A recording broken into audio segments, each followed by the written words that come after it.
Hai sobat-sobat semua. Nah ini dia foundation LT Pro Smooth Corrector. Aku yakin banget sih kalian para semua pasti sudah punya semuanya. Tapi kalian tahu nggak kalau Smooth Corrector tuh ngeluarin warna baru loh, yaitu warna natural dan juga warm bake. Nih aku swatch ya untuk warna naturalnya, dia itu warnanya kuning langsat gitu loh guys, bagus banget. Nah kemudian ini dia warna yellow orange yang biasanya kalian pakai.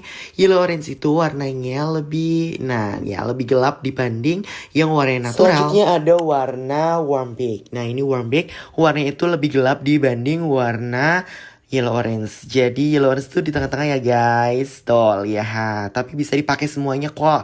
Tergantung warna kulit klien kalian. Kalau aku lebih suka yang warna natural karena warnanya kuning langsat gitu. Aku nggak pernah mixing foundation. Aku cuma cukup pakai satu aja. Tapi aku bakar ya supaya lebih kenceng. Bisa masuk ke semua jenis kulit. Walaupun kulit perawatan krim merkuri bisa